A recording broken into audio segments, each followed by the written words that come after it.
my first introduction to the sport. And at the time when I was just a young teenager, Alberto Ascari, which was riding for Ferrari, was a current world champion. So that's what captured my imagination. And I saw my very first race in Monza, which was the Italian Grand Prix, which is today still run in Monza, just near Milan. And again, that's really after witnessing the first Grand Prix race, I thought, I mean, my mold was cast. I mean, there's going to be no plan B in my life. But life was complicated. You know, we came to the States and as immigrants and so forth.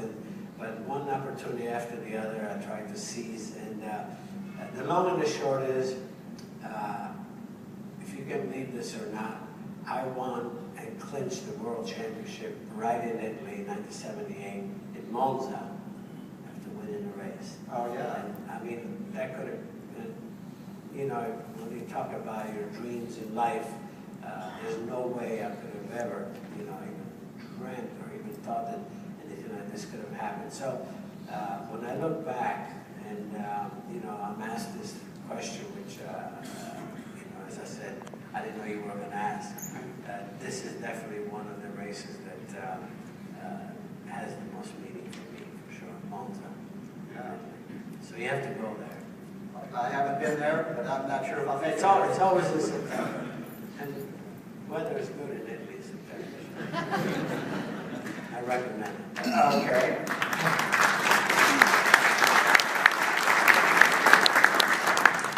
After coming to America, I understand you didn't have a whole lot of money, your family didn't have a whole lot of money coming to America. How did you get your first race car?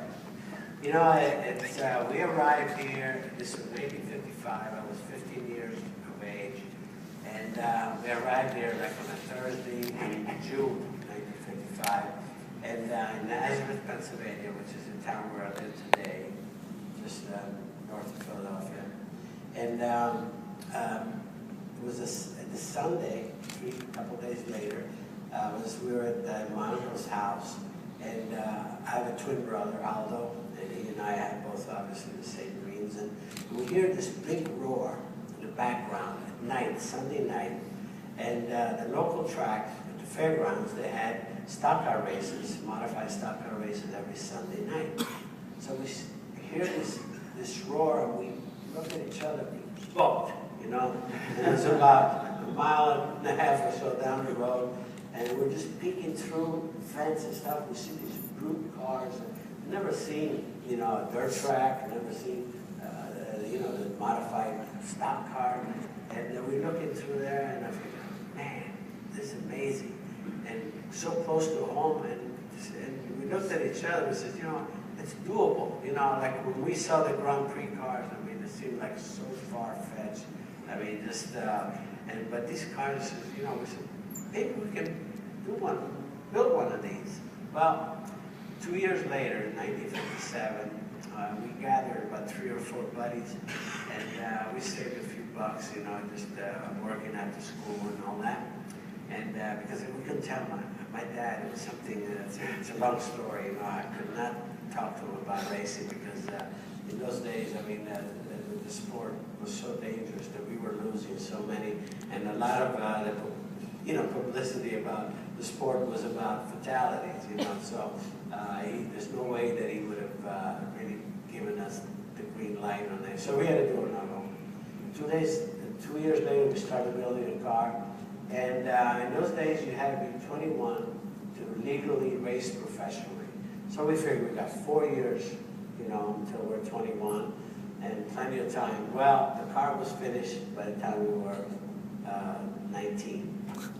2 years later, so we said, you know, we're not going to park this thing. We're going to try to figure out a way to race. So we befriended a local newspaper editor, Les Young, and we went to Les Young. We said, Les, we have to do something to our license here. On our birthday, something that looks professional. So he doctored that out, and you know. Of course, in those days, no computers, you know, so, and that's it. All of a sudden, we're 21 years of age, and 1959, and and we go to a local track with a promoter, and Jerry Freed was the guy, sweet guy, and we said, you know, Jerry, we come from Italy, and we used to race in Italy. So, you know, we raced there in Formula Juniors, you know, and we made sure that we looked like racers. So in those days, most, you know, the drivers didn't really have driving suits, you know, they were pretty much, you know, t-shirts or whatever. So we show up with this, each one had a driving suit on with all the zippers all over the place, you know, so we really looked the part. And so we said, well, we need one day to practice. And so he gave us one day to practice, and we both, Aldo and I both practiced, but we had one car, two drivers. So there had to be a toss, right, when it comes to race day. And Aldo won the toss, and I was actually glad because I had no idea what to expect. And honestly, I mean, history, Aldo went out, he started last in the heat.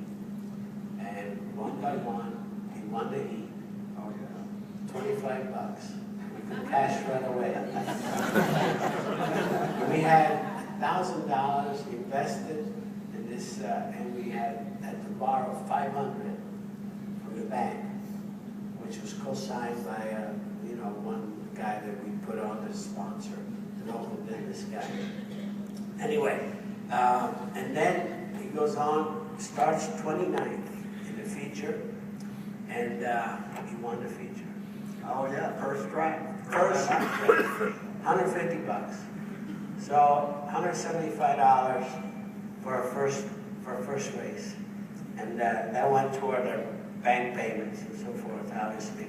But anyway, you know, it was just amazing that, and I don't take the credit myself. You know, usually when you gather 3-4 guys, you know, there's always the, we call either the nerd or the scientist, you know.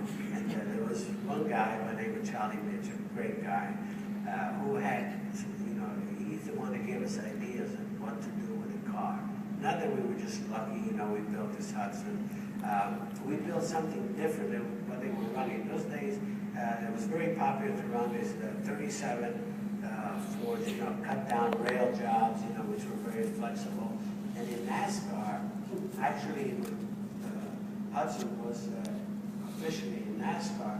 They were winning all the short track races on dirt with the Hudsons. You know, it was Earl Thomas, Marshall T, you know, winning all the races. And so we decided to build a Hudson.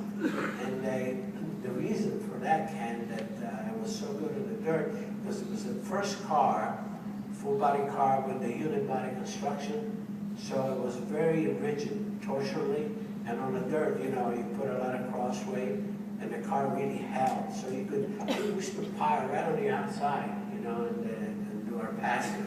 So anyway, so we did something that we were guided by somebody that knew a lot more than we did, but we put it to good use, and so again, that was the beginning, and never looked back. Hudson, yeah, that reminds me of a guy from Delphos, Ohio, where I'm from, George Place. He drove a Hudson, and that was his first race car, and he's got pictures, and he talks about it all day. So Hudson must have been a good thing back in the days. Back in the day, it really was.